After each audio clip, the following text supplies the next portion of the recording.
सुभद्रा हरण और भगवान का मिथिलापुरी में राजा जनक और सुतदेव ब्राह्मण के घर एक ही साथ जाना। राजा परीक्षित ने पूछा, भगवान, मेरे दादा अर्जुन ने भगवान श्री कृष्ण और बलराम जी की बहन सुभद्रा जी से, जो मेरी दादा थी, किस प्रकार विवाह किया? मैं यह जानने के लिए बहुत उत्सुक हूँ। श्री सुखदेव जी ने कहा, परीक्षित, एक बार अत्यंत शक्तिशाली अर्जुन तीर्थ यात्रा के लिए पृथ्वी पर विचरण करते हुए प्रवास क्षेत्र पहुँचे। वहाँ उन्होंने यह सुना कि बलराम जी मेरे मामा की पुत्री सुभद्रा का विवाह दुर्योधन के साथ करना चाहते हैं और वसुदेव, श्री कृष्ण आदि उनसे इस विषय में सहमत नहीं है। अब अर्जुन के मन में सुभद्रा को पाने की लालसा जग आई। वे त्रिदंडी वैष्णव का वेश धारण करके द्वारका पहुँचे। अर्जुन सुभद्रा को प्राप्त करने के लिए वहाँ वर्षा काल में 4 महीने तक रहे। वहाँ पूर्ववासियों और बलराम जी ने उनका खूब सम्मान किया। उन्हें यह पता ना चला कि ये अर्जुन है। एक दिन बलराम जी ने आतिथ्य के लिए उन्हें निमंत्रित किया और उनको वे अपने घर ले आए।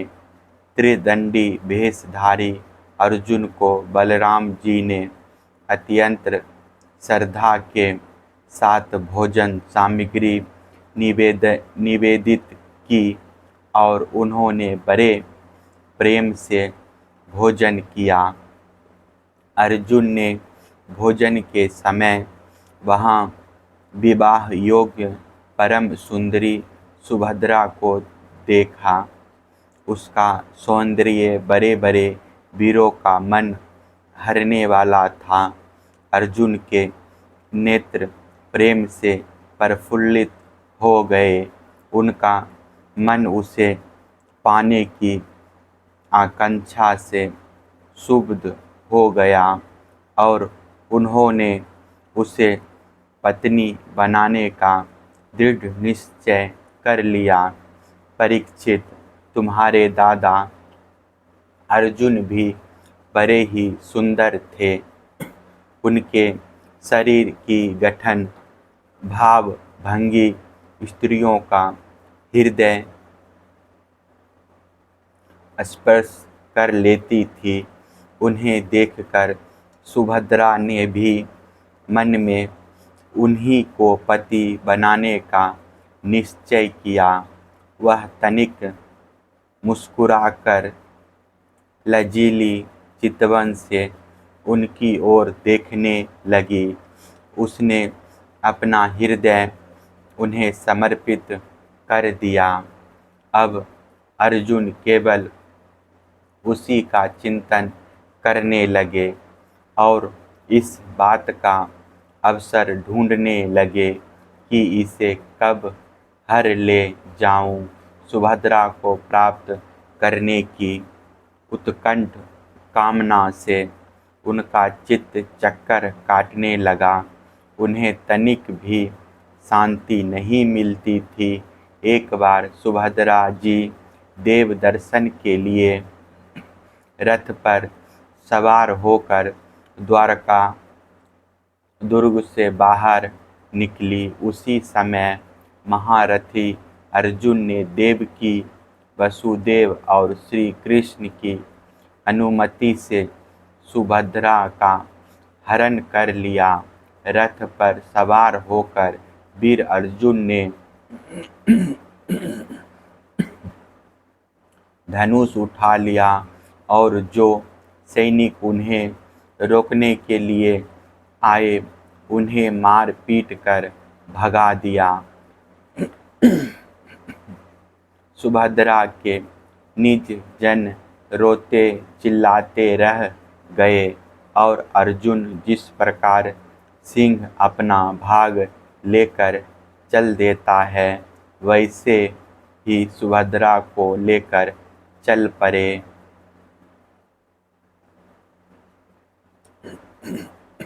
यह समाचार सुनकर बलराम जी बहुत बिगड़े।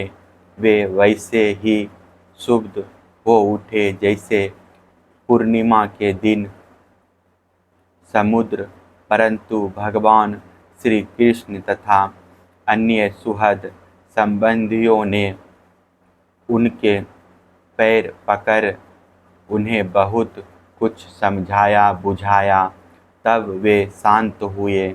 इसके बाद बलराम जी ने प्रसन्न होकर वर वधू के लिए बहुत सा धन सामग्री, हाथी, रथ, घोड़े और दासी दास दहेज में भेजे। श्री सुखदेव जी कहते हैं, परीक्षित, विदेह की राजधानी मिथिला में एक गृहस्थ ब्राह्मण थे। उनका नाम था श्रुतदेव। वे भगवान श्री कृष्ण के परम भक्त थे।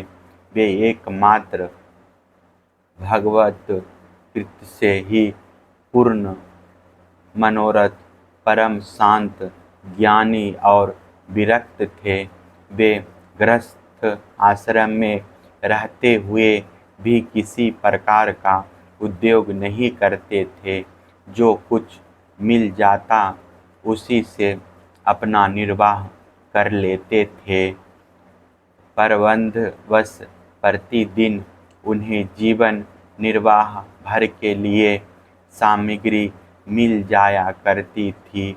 अधिक नहीं, वे उतने से ही संतुष्ट भी थे और अपने वर्ण आश्रम के अनुसार धर्म पालन में तत्पर रहते थे। प्रिय परीक्षित, उस देश के राजा भी ब्राह्मण के समान ही भक्तिमान थे। मिथिला वंश के उन प्रतिष्ठित नरपति का नाम था बहुलाश्व। उनमें अहंकार का लेश भी ना था। श्रुतदेव और बहुलाश्व दोनों ही भगवान श्री कृष्ण के प्यारे भक्त थे।